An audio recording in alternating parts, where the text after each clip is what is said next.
Bienvenue. Aujourd'hui, on plonge dans une des histoires les plus spectaculaires qui soit, la traversée de la mer Rouge. C'est un récit qui, on va se le dire, défie l'imagination. Mais, et si la science, au lieu de tout démolir, nous donnait une perspective encore plus fascinante? C'est ce qu'on va explorer ensemble. La question est vraiment au cœur de tout ça. Une mer, avec toute sa puissance, est-ce que ça peut littéralement se fondre en deux pour laisser passer des gens? C'est une image tellement forte, presque incroyable, qui a marqué des millénaires de culture et de foi. Le récit biblique, lui, est super clair. Les eaux se dressent comme des murs, puis ça crée un chemin sec en plein milieu de la mer. C'est le miracle dans toute sa grandeur, un acte de sauvetage carrément divin et très théâtral. Et c'est justement parce que cette histoire est si importante qu'on n'a jamais arrêté de se poser des questions.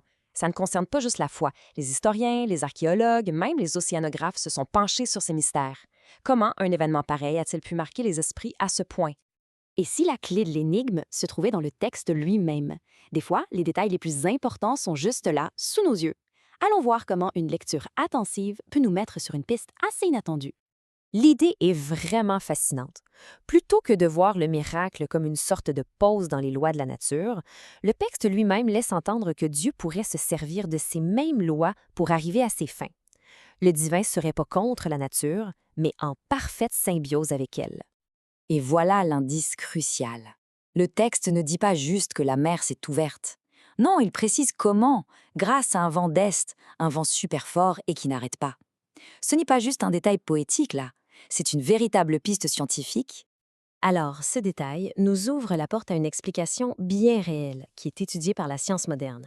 On passe maintenant du côté de l'océanographie pour voir comment un vent peut, pour vrai, déplacer des immenses masses d'eau.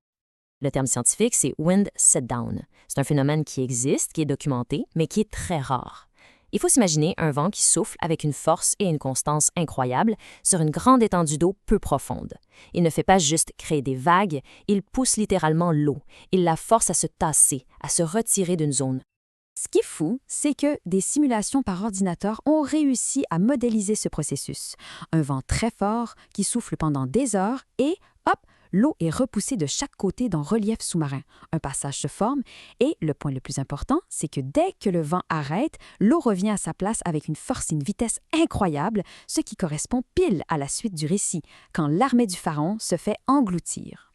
Mais bon, pour qu'un phénomène comme ça se produise, ça prend des conditions bien précises. Ce qui nous amène à une autre question super importante. Est-ce que l'événement a vraiment eu lieu dans ce qu'on appelle aujourd'hui la mer Rouge?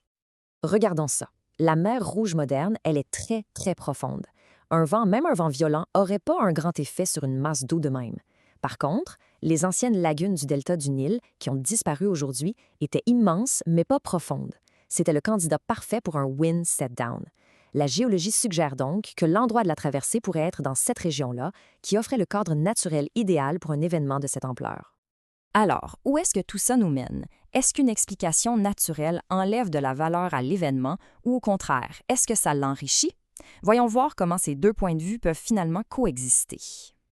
C'est la question qu'on se pose depuis le début. Si un vent puissant a pu ouvrir la mer, est-ce que c'est encore un miracle? La réponse, c'est peut-être pas un ou l'autre, mais bien les deux en même temps. Et c'est ça le point le plus important. Le miracle, ce serait pas de casser les lois de la physique. Le vrai miracle, ce serait le timing. Qu'un phénomène naturel aussi rare, aussi précis, se produise exactement au moment où un peuple en fuite arrive au bord de l'eau, ça, c'est absolument extraordinaire. On peut donc voir cet événement comme un point de rencontre spectaculaire, un moment où une force de la nature et un besoin humain se croisent d'une manière si parfaite que ça a été perçu comme une intervention divine. La science explique le comment, mais la foi, elle, donne un sens au pourquoi et au quand. Finalement, loin d'opposer la foi et la raison, cette analyse nous montre comment elles peuvent s'éclairer l'une l'autre. La traversée de la mer Rouge devient alors un événement où les lois de la nature ne sont pas annulées, mais poussées à leur extrême, ce qui nous révèle une facette complètement inattendue et grandiose du monde. Ça laisse songeur, non?